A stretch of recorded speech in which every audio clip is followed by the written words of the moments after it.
kid, I saw the cool factor in symbols and what they represent, and pondered more on the intent and purpose opposed to the general feel of things. There's a lot of things I found joy in growing up that unknowingly at the time were forms of many things I do now, and I feel incredibly lucky that I was pigeonholed into something that I resonate with so wholeheartedly. So a lot of the things I'll be touching on today will be from the perspective of a graphic designer or a freelancer, and ways that bridge me into my current role as a creative lead. In the spirit of First 5 Out, I have 5 points of observations that I'll be sharing with you all in tandem with my design history and from the days of studying until now. So I'm hoping there's something here that must resonate. So I did my Bachelor of Communication in Design from 2015 to 2017. It was pretty much everything I didn't expect, and that's what I loved so much about it. The thing I value the most about my experience in studying is that it broadened my horizons in ways that the end goal wasn't to delineate my title to whatever was at the end of my parchment, but more so the creative process and how I can dissect the creative process for the things that were most inspiring to me and how I can replicate that process. So creatively, I'm like a perpetual student because my lack in confidence still lingers, but my faith in execution has stayed the same since. So my first role outside uni was as a junior graphic designer for a fashion company which housed 5 Australian labels. The love I have for clothing and graphic design as a relationship is something kind of that triumphs all. So it felt like a role I was willing to bank my life on. And I remember at the time when I got this role, the fulfillment of completing the young adult success period, of going to university and finding a job in the field. There was the set for life paradox I thought I had reached. But slowly over a half-year span, the pride of completion became outweighed by my lack of experience, and the workflow challenged my ability to deal with pressure. I ended up parting ways with what I thought at the time was the top of the pyramid, but unknowingly the saga of uncertainty was the launchpad for what I needed to find myself as a creative and bridge the gap to where I am today and where I'm being in the future. So I'm going to go ahead and talk about some observations of figures. So figure 1. After leaving my first in-house role, my stance as a graphic designer was in a state of purgatory. But my transition to freelance as my main creative endeavor gave me the liberty to help build my creative identity. So if you go back to your earliest memories of when you start having preferences, for example, what's your favorite color, or do I prefer Air Maxes over Vans, that's where your creative identity started. It's one of life's first rationales. And that creative identity tends to get overshadowed by the stresses of completion. For example, we just need something by the deadline, or I just need to pass this project.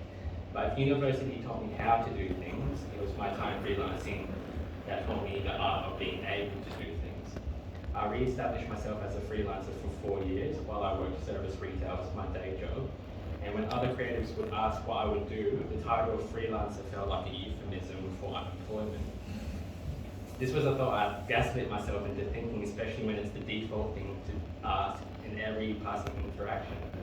It wasn't until years later I realized it takes creating on your own terms to gain clarity of vision on one hand and an audacious nature on the other. So if you intend to freelance while you're waiting for the right opportunity, wear that title like a badge of honor. So observation 2. During the time I worked in service retail as my primary job, there was a sense of imposter syndrome with my stance as a creative. The desire to have a full-time creative role was no longer there, but those who knew me best knew that my role as a designer was ever present in my daily life. I would honor the things that I found most value in. It was in my nature to mood board as a part of my daily exercise, and I would replicate the things that inspired me the most, even if I had to MacGyver my way to an execution that I was proud of. As time passed, there was this Peter Parker complex of knowing what my work purpose was, but not being able to serve that purpose as part of my daily routine. But little did I know, I was managing this dual investment in a way I was still strengthening my technical bravado.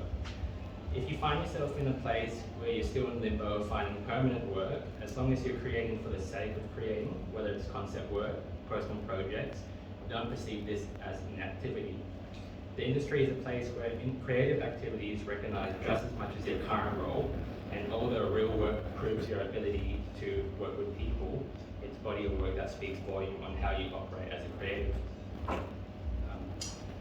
There's this amazing recruitment quote, I think someone sent it to me as a TikTok, but it essentially packages the nature of this ideal. So your purpose in life isn't related to your job. Maybe your job is your job, and the job is the thing that supports you. And then the rest of your waking hours are devoted to your purpose. So figure 3. So there's this story I want to share. Those close to me have probably heard this once or twice. So springtime 2017, I had just wrapped my final study period, and I recently confirmed that I was in fact graduating. My mother was on the phone with a relative overseas and had asked about what I've been up to. It's like, oh, he just finished uni. Like, oh, okay, cool, that's great. What did he study? So on mute, my mother looks at me. She kind of glanced reluctantly to answer. She's like, what did you study? Graphic design. I was telling him I did graphic design. He's like, oh, yes, that's great. And there was so much evidence every time I returned home that I was 10 lanes away from even the idea of IT.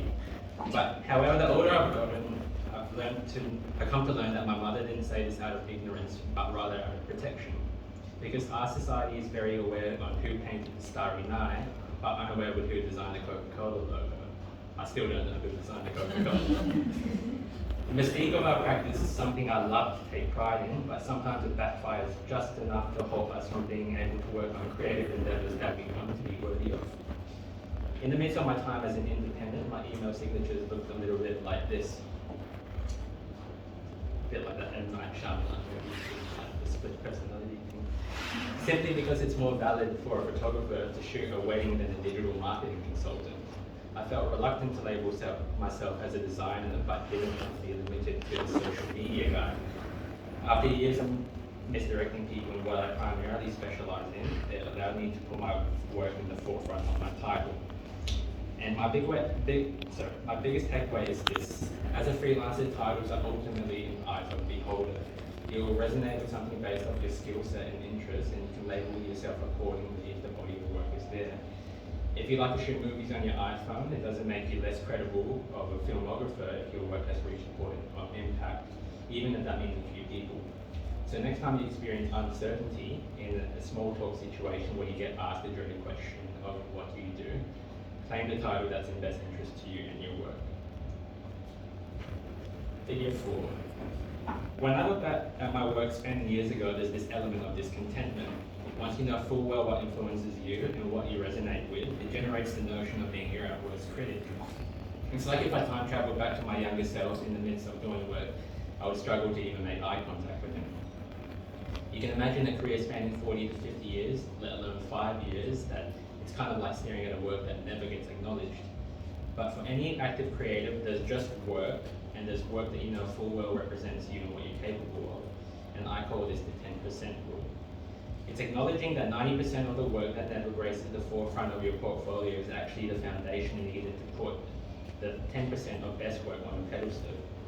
So that feeling of perpetual dissatisfaction isn't necessarily a reflection of your character or your work, but more so a metric for growth.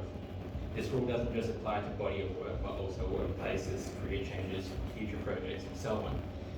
A part of a designer's code of conduct are to be leaders of change, and there's no change without longing for something better than the present. So figure 5, and I'm going to close with this one. As design nerds and artists, we exist as a result of the many interactions before us, and we're in collective pursuit of making product that's greater than ourselves. We're forced to look at life through a contemporary lens and read society by living in it. The aha moment I gained in the past 5 years outside university is that creative overseers of change were disguised as the weird kids sketching at the back of the class. It's a full circle revelation. We explore visual language in a world that just expects design. And although our roles aren't recognized in the social hierarchy of job titles, or the fact that generally speaking we're not the loudest in the room, it's our body of work that dictates impact. It's our body of work that determines cool factor, all as a result of our experiences. So I want to bookend this presentation with a paraphrase quote from one of my favorite tutors in uni. it was springtime 2015. As we were being dismissed from our first tutorial on design culture, you're advised to go home, watch as many shows you can watch, read as many books as you can read, and indulge in as much music you can listen to, because all of these things were designed the way you design tomorrow. Thank you.